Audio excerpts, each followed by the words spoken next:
semuanya, Assalamualaikum warahmatullahi wabarakatuh. Welcome back to my YouTube channel. Selamat datang di channel Sophia Official. Buat kalian yang baru datang di channel ini, jangan lupa subscribe, like, dan juga komen. Oke, terima kasih. Teman-teman, di video kali ini aku mau sharing sama kalian semua tentang program hamil aku ya. Jadi program hamil aku yang ke dokter Firdaus itu udah nggak lanjut ya. Sekarang aku mulai promil rumahan lagi ya, promil tanpa resep dari dokter. Sekarang aku sedang mencoba promil Ovacare sama Oligocare yang cowok ya. Untuk yang cewek aku pakai Ovacare, dan yang laki-laki yang suami aku pakai Oligocare. Dan aku juga beli Prenagen Essences yang untuk sebelum masa kehamilan ya teman-teman. Jadi aku sudah benar-benar di fase yang udah bodo amat, terus di fase yang sudah malas buat promil-promil, dan lagi di fase yang dah bodo amat itu orang lain mau ngomong apa, mau ngomongin kita bagaimana gitu ya, belum hamil, mau ngomong belum hamil lah, terus ngomong mandul lah, ngomong ini itulah yang gak enak, udah bodo amat. Dan aku juga promil-promil kayak gini karena gak tahu kenapa ya, sebenarnya itu udah males banget. Untuk promil rumahan juga males, promil untuk dokter juga males, tapi hati kecil ini kadang suka berbisik, ayo semangat gitu, ayo semangat buat coba-coba promil lagi gitu, buat tetap semangat berusaha minum apa gitu, kayak orang-orang gitu. Makanya aku putusin buat lanjut minum Ovacare ini. Ini sebenarnya Ovacare yang dulu resep dari dokter Firdaus ya, cuma aku stop karena aku juga nggak lanjut programnya, konsultasinya nggak lanjut. Jadi aku ini minum ini tuh karena keinginan sendiri. Jadi kan kalau dari dokter kan nggak hanya Ovacare-nya, banyak ya, bermacam-macam. Nah sedangkan aku sekarang ini minumnya Ovacare dan yang cowok Oligocare, dan aku juga minum Prenagen Essences. Itu aku promil ikutan yang ada di YouTube dan di Google sih ya teman-teman. Mudah-mudahan sih gak kenapa-napa ya, karena banyak juga sih yang coba promil yang seperti aku kayak gini. Ini juga aku sebenarnya udah males banget gitu buat promil, buat minum apapun itu. Promil rumahan juga aku udah males banget, cuma karena dalam hati kecil aku sering bilang, ayo semangat, jangan pantang menyerah, tetap berusaha gitu, kamu pasti bisa gitu, Allah pasti berikan jalan gitu. Makanya sebenarnya ini juga sebenarnya udah males gitu ya. Gak tahu kenapa, karena aku sudah penantian 7 tahun pernikahan.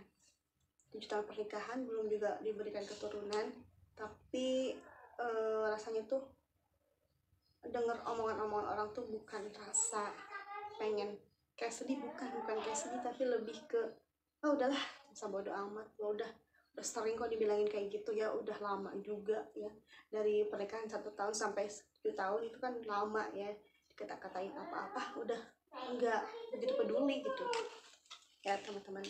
Kalau aku sih seperti itu ya, bahkan saking udah kebalnya kali ya, aku juga malah jadi makin males gitu buat promil. Jadi ini ya, ini mah buat vitamin aja lah ya, vitamin, siapa tahu gitu kan ya, walaupun hasilnya nggak positif dua garis, tapi setidaknya biar sehat gitu badannya ya. Aku sih mikirnya ya udahlah, coba aja gitu kan, udah pasrah juga sih soal hasilnya mah, yang penting ada usaha gitu kan, enggak berhenti gitu, maksudnya enggak berhenti di titik sekarang, tetap maju gitu, walau sebenarnya tuh harapannya tuh keyakinannya kurang gitu. Jadi lebih ke pasrah gitu ya. Buat aku seperti itu teman-teman. Buat aku sih ya, saran aku buat teman-teman ya, sebaiknya teman-teman tetap harus semangat ya, jangan pantang menyerah, jangan putus asa ya, jangan kayak aku gitu. Aku kadang suka malas dan udah amat gitu, pasrah gitu. Aku suka kayak gitu orangnya, karena udah capek juga gitu.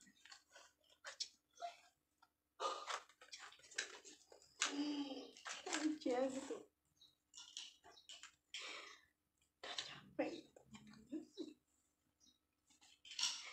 Gimana ya, udah capek aja gitu ya. Bagaimana kadang aku suka loh, aku ini baru tadi tahu loh, sedangkan di luar sana itu banyak banget yang malah lebih dari 10 tahun, lebih dari 15 tahun, bahkan ada yang 20 tahun, tapi mereka masih bisa bertahan hidup sampai sekarang ya, dengan mental yang luar biasa sih buat aku ya. Buat mereka yang lama belum diberikan keturunan, mereka itu benar-benar imannya kuat, dan mereka itu benar-benar, buat aku itu mereka mental yang sangat kuat ya. Maaf ya yang tadi dipotong sedikit teman-teman ya, pokoknya intinya tetap semangat gitu ya buat kalian yang pejuang gadis dua. Kadang tuh ya sebenarnya kalau kita dikata-katain apa gitu atau dengar omongan yang gak enak, sebenarnya bukan lebih ke sedih gitu ya. Sedih tuh lebih ke kalau kita nangis tuh bukan karena kita sedih dengan kata-kata mereka, tapi sedih tuh ya Allah gitu, maaf gitu, hambamu ini belum bisa terima kenyataan, belum bisa ikhlas gitu. Kadang suka sedih karena kenapa ya, salah apa ya, kok belum juga diberikan keturunan gitu, dosa apa gitu. Kadang suka mikirnya tuh bukan sedih dengan kata-kata mereka, tapi lebih ke sedih ke diri sendiri gitu, karena baru dikasih ujian gini aja gitu udah kayak sedih banget, udah kayak orang yang gak dikasih nikmat, padahal banyak banget kan nikmat yang Allah beri buat kita. Cuma kenapa difokusin ke itu gitu kan, kenapa cuma gara-gara belum diberi keturunan bersedih, sedangkan nikmat yang lain kan banyak yang harus disyukuri. Dan kenapa gitu orang-orang berpikirnya kayak nikmat anak diberikan anak itu kayak nikmat yang besar banget, padahal kan ya memang nikmat yang luar biasa, tapi kan banyak nikmat yang lain yang sebenarnya juga ya patut kita syukuri gitu ya.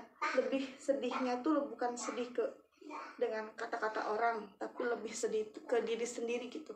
Ya Allah, baru dikasih ujian seperti ini aja gitu, rasanya kok masih aja ada yang kurang gitu.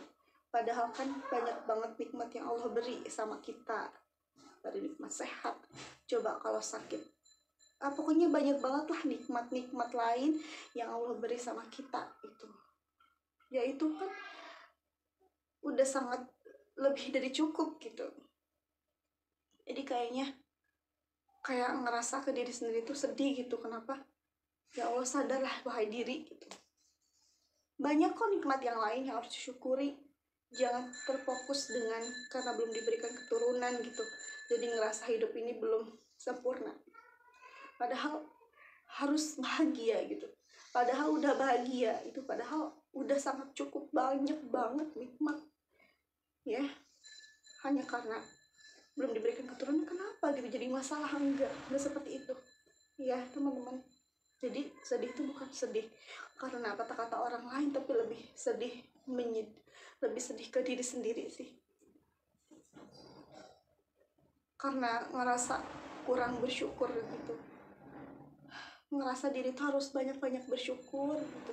Walaupun belum diberikan keturunan, tapi banyak nikmat lain yang harus disyukuri. Memang benar kan, banyak nikmat yang lain yang harus disyukuri ya.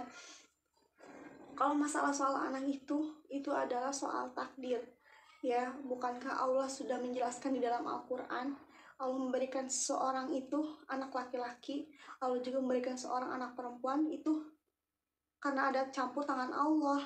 Dan Allah juga memberikan seorang mandul, itu atas kehendak Allah, bukan kehendak manusia. Jadi kan begitu dahsyatnya campur tangan Allah tentang masalah keturunan. Jadi kita sebagai manusia nggak bisa berbuat yang lebih, maksudnya nggak bisa berbuat apa-apa. Kita hanya bisa berdoa, berikhtiar, dan hasilnya itu Allah yang menentukan. Lebih ke tawakal, lebih ke pasrah, lebih ke terserah Allah gitu. Bagaimanapun Allah itu pasti, bagaimanapun takdir Allah itu pasti yang terbaik. Udah gitu aja sih ya. Kalau aku pribadi, aku sering ngingetin diri aku buat untuk selalu bersyukur apapun saat ini itu adalah yang terbaik buat aku. Buat teman-teman pejuang garis 2, tetap semangat ya. Apapun yang terjadi dalam hidup kita, mau diberi ataupun tidak diberi, tetap harus bersyukur, tetap beribadah ya. Karena anak itu adalah titipan. Kalau kita nggak dititipin, bukan berarti kita nggak punya pahala ya, tapi kita bisa mencari pahala lewat yang lain. Misalkan kita berbagi kepada anak-anak yatim atau kepada tahfidz Quran, mungkin ya, masih banyak kok cara lain menuju surga, tidak hanya lewat dari anak yang soleh atau soleha ya teman-teman. Tetap semangat. Itu aja dari aku ya, sharing dari aku. Semoga kalian termotivasi. Oke? Terima kasih. Assalamualaikum warahmatullahi wabarakatuh. Bye bye.